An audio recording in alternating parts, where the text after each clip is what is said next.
there! I'm Chris-Rachael, your Kitchen Overlord, back with day 5 of my South by Southwest challenge to do a video a day for a week. Now, because I wrote an Unexpected Cookbook, I'm obviously doing my videos for a week about Hobbit meals, because there's 7 Hobbit meals in 7 days in a week. What could be more perfect? We've already covered with previous videos breakfast, second breakfast, 11s, and luncheon, which naturally means today is afternoon tea. Now you may notice I'm calling it afternoon tea instead of high tea or low tea, and that's because today I want to explain a joke that many of you may not know from The Hobbit.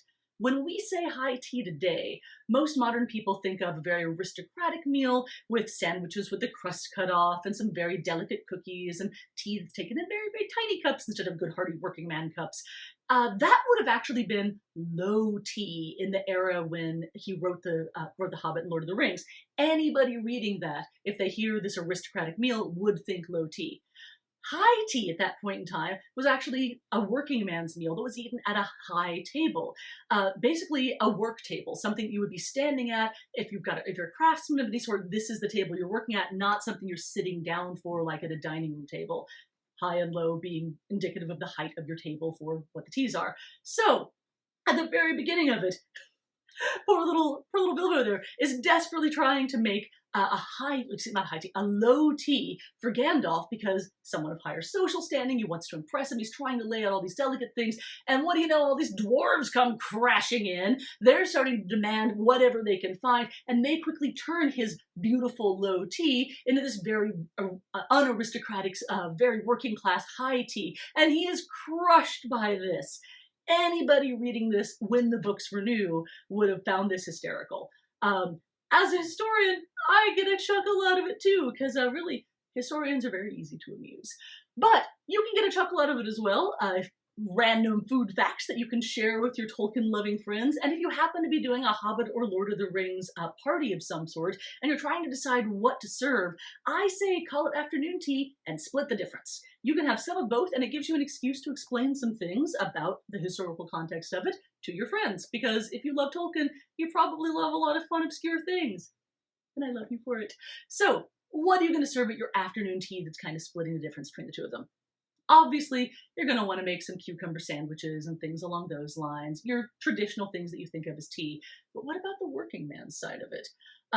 If you had anything sweet, it would probably be shortbreads or something along those lines. Maybe some plum heavies, which were kind of the chocolate chip cookie of the day.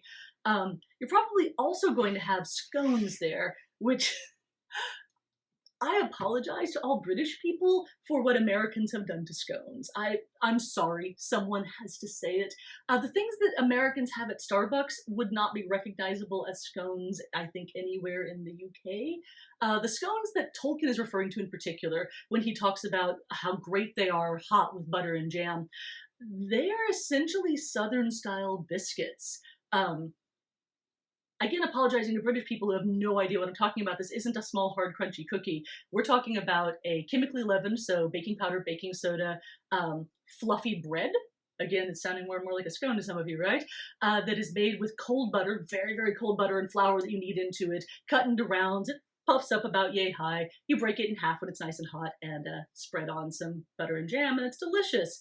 British people eat them, Southern people eat them, they call them completely different things. There's some slight ingredient differences between British scones and Southern-style biscuits, but really, if you nod and smile and don't look too close, you could mistake one for the other if you're talking about country-style scones as opposed to, again, anything from Starbucks. So, use whatever recipe you like. I've got one that's historically accurate to the period, but seriously, if you are good at making Southern-style biscuits and you're an American, definitely serve some of those and tell people that's what a scone was back then and not the crazy Starbucks thing. Serve some shortbread cookies. The number one thing to avoid is a lot of things that are very popular when people are making teas these days. Anything that would include vanilla or chocolate. Those are both New World foods, which, as I've discussed in previous videos, are completely prohibited by Tolkien. He's very, very clear that the Shire has the only New World products allowed at all are coffee, tobacco, and potatoes.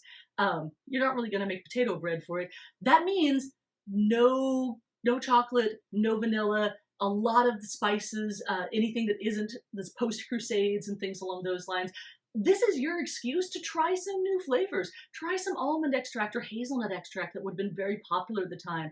Try some classic spices like caraway seeds, which if you check out the seed bread recipe from one of the earlier episodes, or honestly from my cookbook, it's fantastic. Tolkien loved it. It doesn't taste anything like what you're going to find in a baked goods shop today, which is a shame because it's really, really good. Some of these historical recipes, I'm not sure why they went out of vogue other than just people trying new things and, well, a lot of processed food being the cheapest and most popular things instead of the best, shall we say. Anyway, I hope that helps you out with trying to make your joke with high or low tea, and we will be back tomorrow where we are discussing lunch or dinner.